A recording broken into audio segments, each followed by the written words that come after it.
All right, welcome back, everyone. So today we have Michael Jordan. Okay, Michael Jordan. 1992. Michael Jordan proved he was inevitable. Okay, obviously that was during the first three-peat. Right in the middle of it. So obviously, the standard was obviously crazy high. And that was at the time when winning didn't really wasn't really likely. It just felt automatic for all these people that was watching Mike. I mean, shit. Everything came in that season. I think for Michael, he scoring titles. The defense, mentality, everything. So let's see what made him inevitable. Come on. The shrug that was heard around the world came after his sixth three-pointer. Chicago Stadium was shaking. Over 18,000 fans on their feet, watching something impossible unfold.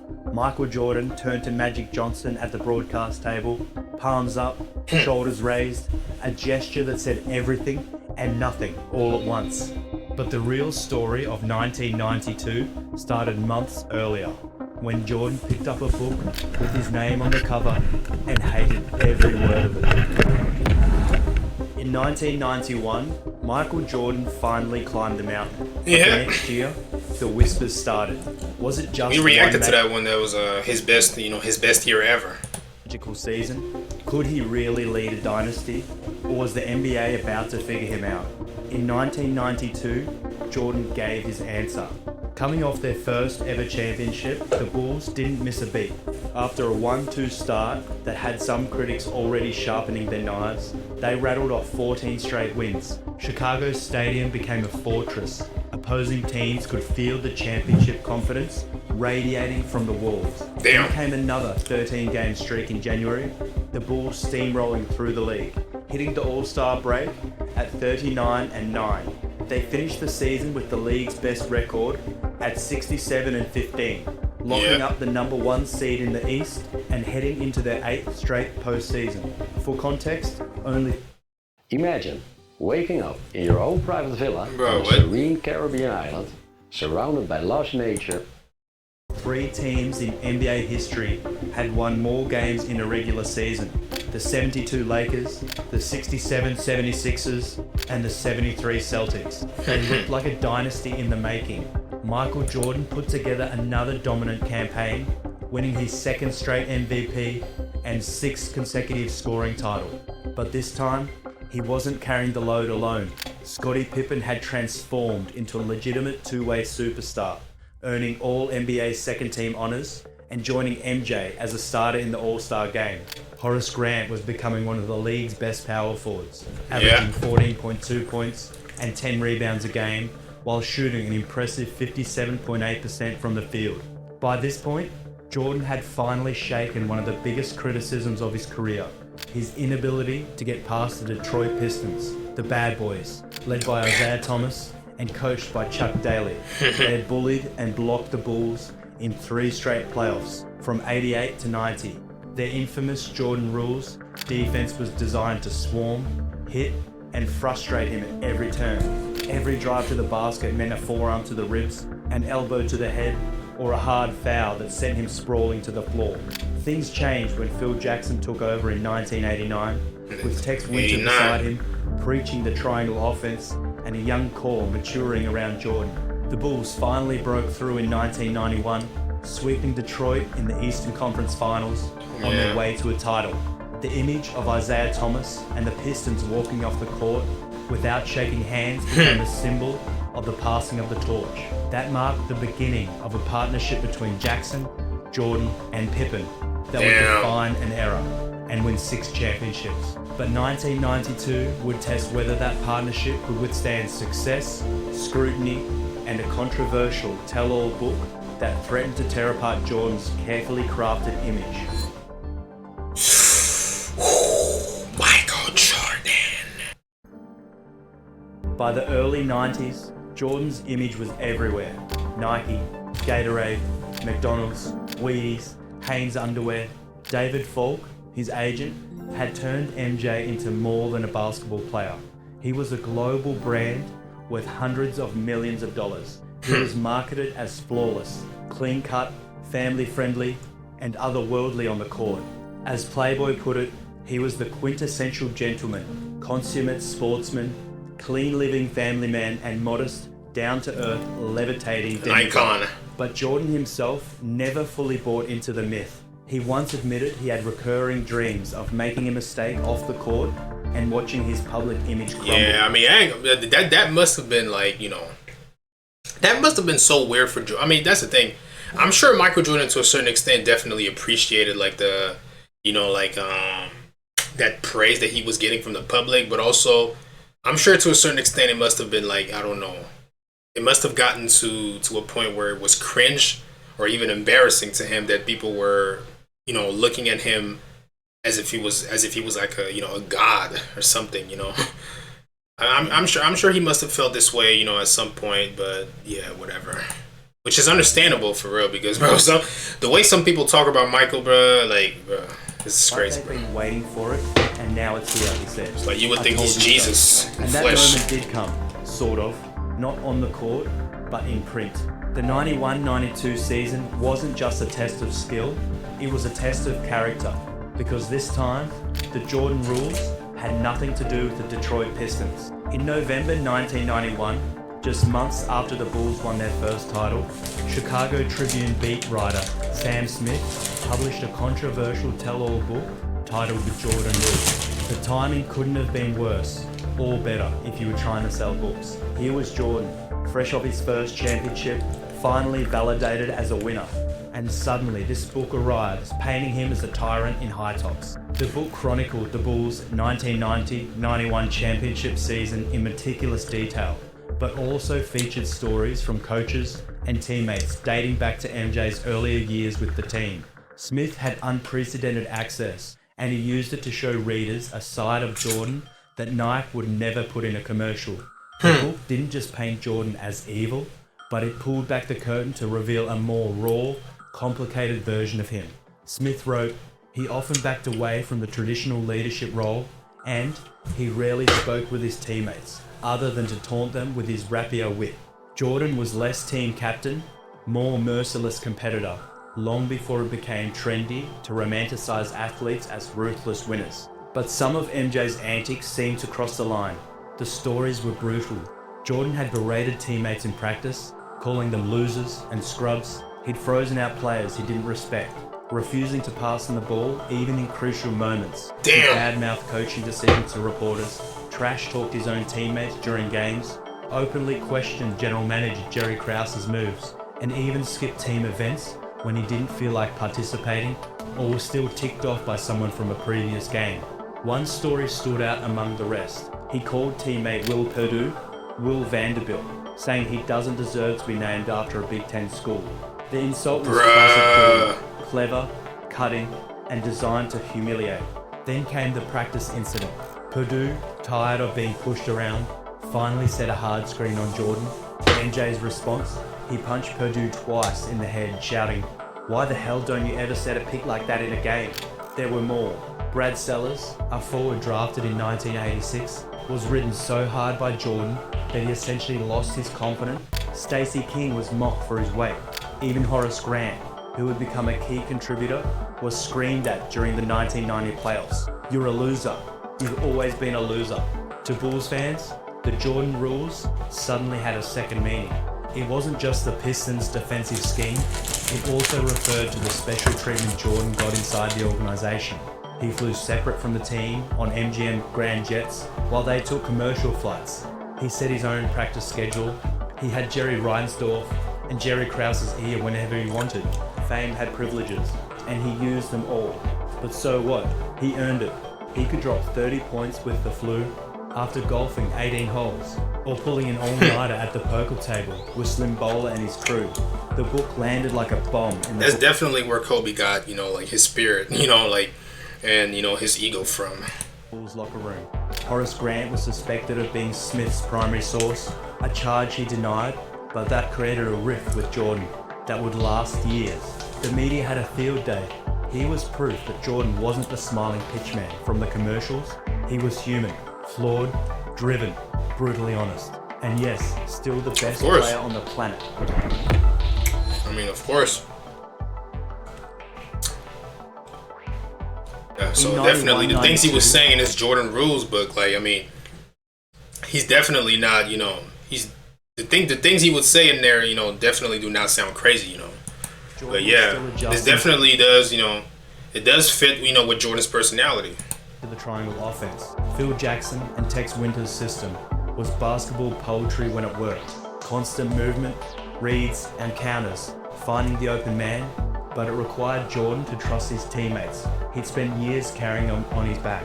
The system demanded that the ball move away from Jordan, that he become a decoy, that he let role players take big shots. Jordan once called it an effort to de-Michaelize the offense.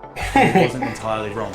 The numbers reflected the change. De-Michaelize the regular season, averaging 30.1 points per game, his lowest in 6 seasons. For most players, 30 points would be a career year. For Jordan, it felt like a concession. But it didn't matter. The Bulls were better around him and more dangerous than ever. Scottie Pippen was blossoming into one of the league's best all-round players, a 6'8" point forward who could guard anyone and run the offense when Jordan sat. B.J. Armstrong provided steady backup at point guard. Bill Cartwright, the veteran center Jordan had initially resented when he was traded for Charles Oakley, anchored the defense. The bench, Stacey King, Bobby Hansen, Cliff Levingston, Scott Williams, knew their roles.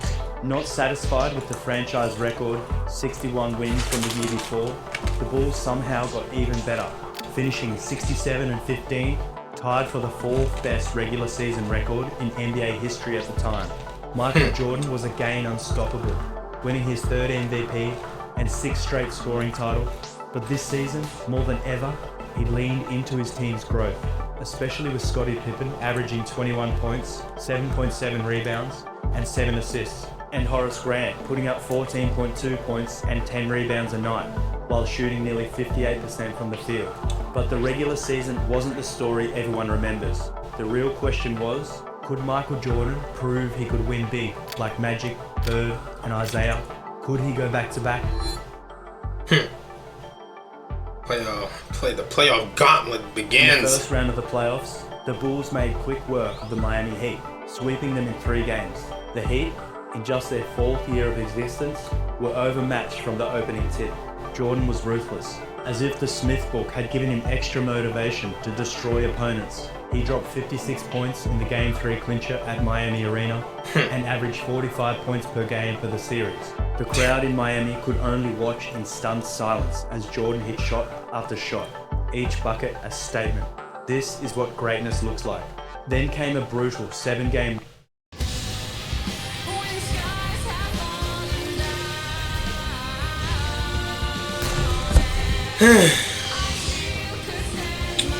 Sorry. war with the New York Knicks. Led by Patrick Ewing and coached by Pat Riley, the rivalry was personal. Jordan had grown up hating the Knicks, and Riley's physical style was a direct descendant of the Pistons team that tormented Chicago. That fadeaway, Madison Square bro. Garden was a madhouse for every game. Celebrities courtside, the noise deafening. The Bulls actually lost Game 1 at home, 94-89, with the Knicks defense swarming, Jordan and forcing him into 10 of 27 shooting. The New York media went wild. Jordan rules still work, screamed the back page of the New York Post. The doubters were back in full voice, but Jordan thrived on doubt like oxygen. The Bulls clawed their way back, winning 3 of the next 4 to take a series 3-2 lead. Game 6 should have been the closeout, but the Knicks refused to die, winning 100-86 to force a decisive Game 7. May 17, 1992, Damn. Game 7. This was the game that would define whether Jordan could handle the pressure of defending a title. In the 4th quarter, with the game tight, MJ took over. He scored 18 of his 42 points in the final period, each basket a dagger into New York's heart. The Bulls won 110-81, a stunning blowout. Jordan had averaged 35.6 points for the series. That's what separates the great ones, Jordan said afterward, still dripping with sweat. When everyone else is tired, you find another level. Next up, the Cleveland Cavaliers, winners of 57 games and one of the most well-rounded teams in the league. Led by All-Stars Mark Price and Brad Daugherty, the Cavs had actually won the regular season series 4-1. But playoff Jordan was a different animal. He averaged 31.6 points as the Bulls won in 6 games, clinching their second straight finals appearance with a 99-94 victory at Chicago Stadium. The path had been harder than 1991, each series a grind. The Bulls looked tired, Jordan looked tired, but waiting in the finals was a fresh challenge and fresh motivation. Clyde Drexler and the Portland Trail Blazers. Was this the night where, he was chilling with Magic Johnson, the night before, game 2 with the shrug? He said, tomorrow I'm gonna destroy, Clyde Drexler, man. Long, the comparisons had been building. The media couldn't help themselves. Bro, Clyde was a beast, Clyde bro. Drexler, the other Michael Jordan. Both were shooting guards with incredible athleticism. Both could leap out of the gym. Both played defense. Both had that smooth, graceful style that made the game look easy. ESPN ran segments comparing their stats. Sports Illustrated did a cover story, mirror images with Jordan and Drexler facing each other. The narrative was irresistible. Jordan had Magic last year, now he had his doppelganger. Jordan heard every word and he hated it. I wanted the people to know the difference between me and Clyde, Michael later admitted. His competitive fire still burned at the memory. It was always a comparison, and I didn't want it to be a comparison. I wanted to be totally different. I wanted people to see that on the highest stage. To be fair, Drexler and the Blazers weren't pushovers. Portland had lost in the 1990 finals to Detroit. The team won a franchise record 63 games in 1991 before getting upset by the Lakers in the Western Conference Finals. In 1992, they ran it back with the same core. Drexler, Terry Porter, Buck Williams, Kevin Duckworth, Cliff Robinson, Danny Ainge, and went 57-25. They steamrolled through the playoffs, beating the Lakers in the first round, the Suns in 5, and then a tough Jazz team led by Stockton and Malone in 6 games. They were deep, experienced, and hungry. Clyde was a threat. I'm not saying he wasn't a threat, Jordan would say years later, but me being compared to him, I took offense to that. Jordan even offered his own scouting report to the media. Clyde is a mirror of me in a sense. He's so versatile, he plays defense, he's good with assists, he can score, so you got to respect him in all areas of basketball. I'm just going to try to contain him as much as possible, try to force him to shoot the outside shot, as most people try to force me to shoot the outside shot, force him to his weaker hand, which people do to me. But Jordan had an edge Drexler didn't. He'd already been here. He'd already felt the pressure of the finals. Damn. Already hoisted the trophy. Drexler was still chasing his first. The Shrug Game. June 3, 1992. Game 1 of the NBA Finals. Chicago Stadium was electric. Packed to the rafters with 18,000 screaming fans, the building itself seemed to vibrate with anticipation. The game started as expected. 2 talented teams trading baskets. Portland was unconscious early, shooting 68% from the field, their offense flowing like water. With 6:34 left in the second quarter, they trailed by just 1, 45-44. Drexler had 11 points. It looked like they were in for a classic. Then Michael Jordan decided to end the debate once and for all. What happened over the next 6 minutes and 34 seconds was one of the most dominant individual stretches in finals history. Jordan had already scored 18 points in the first quarter, attacking the basket with his usual ferocity, but Portland kept packing the paint, daring him to shoot from the outside. So he did. The first 3 came with 2:54 Daring him to shoot. Quarter. Swish. Swish. The second came early in the second quarter, Jordan pulling up in transition. Swish. By the time he hit his third, the crowd was buzzing. This wasn't the Jordan they knew, Swish. the flasher, the mid-range assassin. This was something different. The 4 3-pointer brought Chicago Stadium to its feet. The noise was deafening. A wall of sound that seemed to lift Jordan higher. The fifth had fans looking at each other in disbelief. Is this really happening? Whoosh. Then came the sixth. Jordan caught the ball at the top of the arc, guarded by Cliff Robinson. Without hesitation, he rose up and fired. The ball hadn't even reached the basket when Jordan turned to Robinson and started shaking his head. No, no, no. Almost mocking the futility of trying to guard him. Then came a moment that would live forever. Jordan turned to the broadcast table when Magic Johnson was calling the game for NBC. He raised his palms, shrugged his shoulders, and gave that iconic gesture. Yeah. What can I even say? Even I don't know how I'm doing this. I was in a zone, Jordan explained after the game. The first one felt so good, I had to take more. I couldn't miss. The threes were like free throws. They just kept dropping. I didn't know what was happening. He finished the half with 35 points, a finals record. Damn! 6 3-pointers, another finals record. The Bulls led 66-51 at halftime and never looked back. The final score was 122-89, a complete demolition. Jordan finished with 39 points in just 34 minutes. They dared me early, Jordan said. Most teams will give me that. I wasn't looking for it, but when you feel the rhythm, you have to take it. Yeah, what if he kept playing? Was in awe. It's like looking down the barrel of a Magnum when he shoots the ball like that. It's kind of frightening. He's sensational at driving to the basket, so we have to take his driver's license away. But we have to be concerned about the three-pointer. We can't let him get looks at the basket like that, or we'll be in for a very long night.